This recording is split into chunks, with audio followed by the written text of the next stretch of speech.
Muitas pessoas passam a vida inteira acreditando que estão seguindo o caminho certo. Trabalham duro, acordam cedo, cumprem obrigações, evitam riscos, respeitam regras e ainda assim sentem que algo não encaixa. Existe um esforço constante, mas a sensação de avanço é pequena. Existe dedicação, mas a recompensa parece sempre distante. E, em silêncio, nasce uma pergunta desconfortável. Por que algumas pessoas prosperam, crescem e vivem com mais clareza, enquanto outras apenas sobrevivem, mesmo fazendo tudo certo? Essa pergunta não é nova. Ela atravessa gerações, culturas e livros antigos. E, curiosamente, uma das respostas mais profundas para ela sempre esteve escondida em um lugar que muitos consideram apenas simbólico ou religioso demais para a vida prática. A Bíblia nunca foi apenas um livro de histórias. Ela é, acima de tudo, um manual de padrões humanos, um registro detalhado de como pensamentos, hábitos e decisões moldam destinos ao longo do tempo.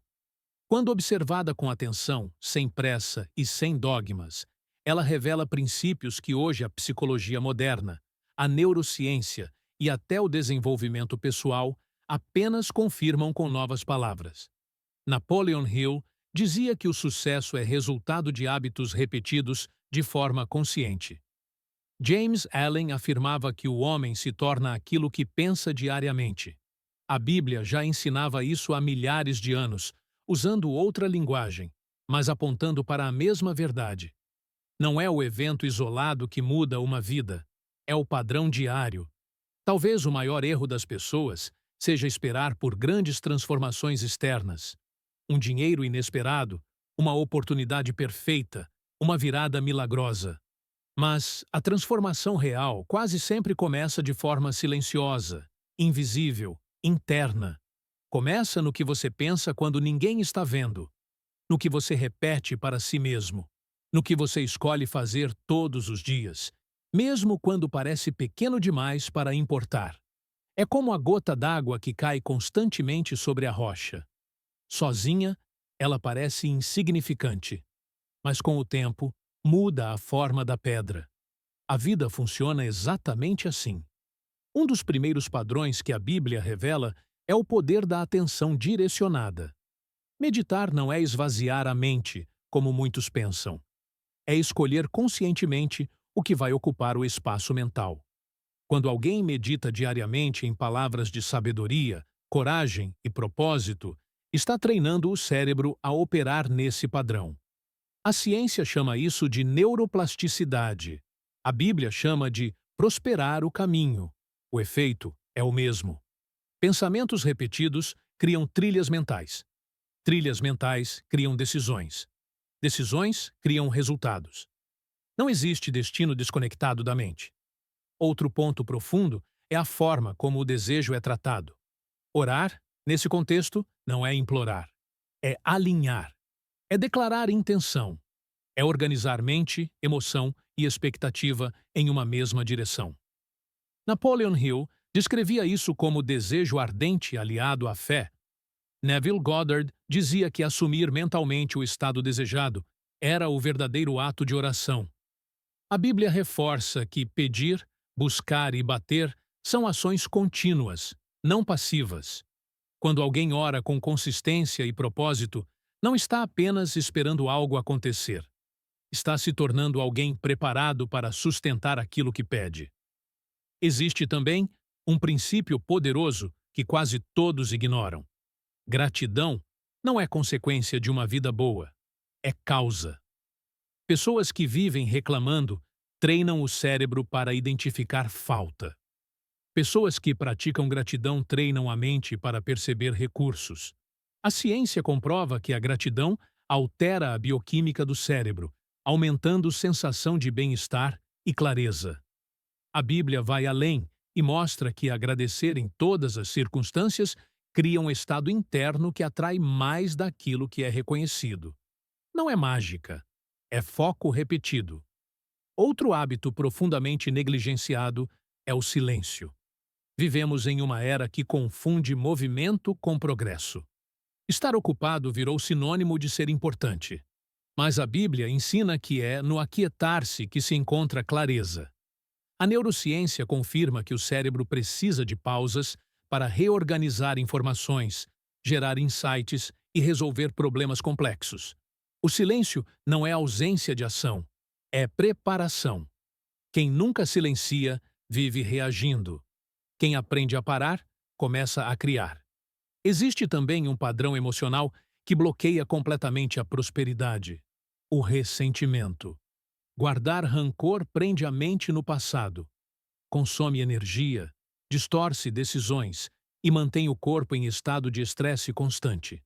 A Bíblia ensina que perdoar não é justificar o erro do outro, é libertar a si mesmo.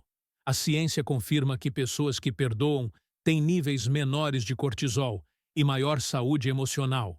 Prosperidade exige espaço interno. Quem vive carregando peso emocional não consegue avançar leve. Outro princípio contra-intuitivo é o da generosidade. Dar parece perda para quem vive na escassez, mas servir cria conexões, oportunidades e expansão. Napoleon Hill chamava isso de lei da compensação. A Bíblia ensina que dar é mais poderoso do que receber. Pessoas generosas não apenas ajudam outras, elas se tornam referências. E referências atraem oportunidades. A abundância raramente chega para quem só pensa em si.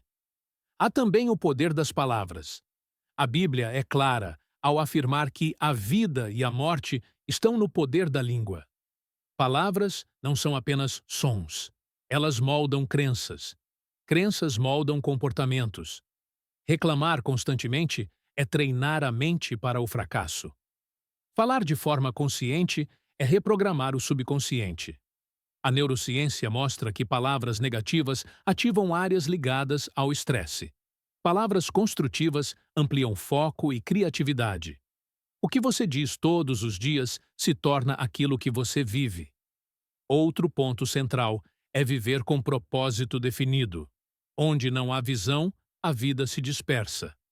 Pessoas sem clareza vivem reagindo às circunstâncias. Pessoas com visão criam caminhos. Napoleon Hill dizia que o primeiro passo da riqueza é um propósito definido. A Bíblia confirma que visão sustenta a caminhada mesmo em tempos difíceis. Quem sabe para onde vai, não se perde no meio do caminho. Nada disso funciona sem disciplina nos pequenos detalhes. A Bíblia ensina que quem é fiel no pouco também será no muito. Grandes mudanças são construídas por pequenas repetições. Dormir melhor, organizar o ambiente, manter horários, cumprir o que promete a si mesmo. Essas pequenas ações treinam a mente para a constância. E constância cria confiança interna. Confiança interna sustenta grandes projetos. Em algum momento, inevitavelmente, surgirá a incerteza. É aí que entra a fé. Fé não é ausência de medo. É ação apesar do medo. A Bíblia define fé como certeza interna, antes da prova externa. A ciência mostra que pessoas com crença em algo maior lidam melhor com crises e mantêm clareza sob pressão. A fé reorganiza a mente para continuar quando tudo parece instável.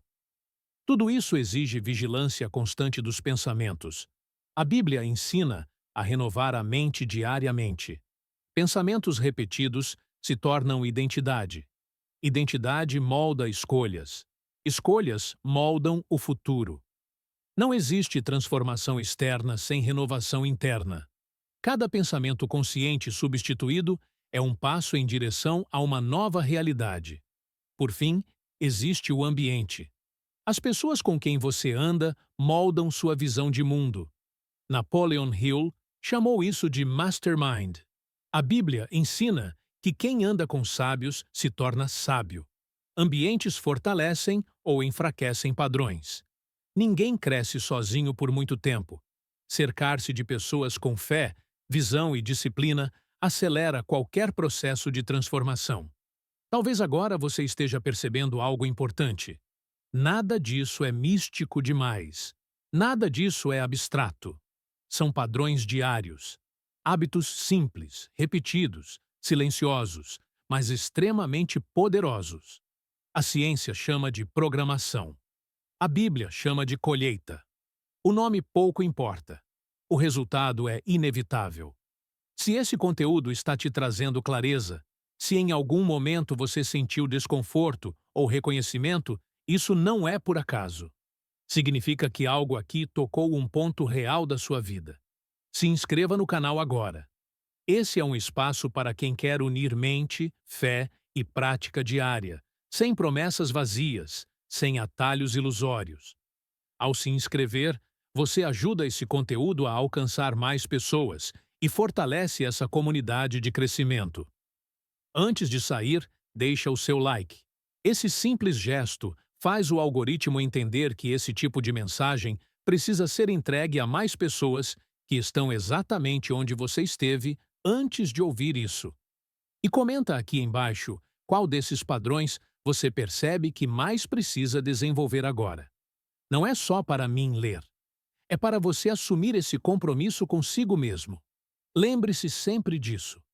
Sua vida muda quando seus hábitos mudam. Não de uma vez, não de forma dramática, mas gota por gota, dia após dia. E quando você percebe, a rocha já não é mais a mesma. E você também não.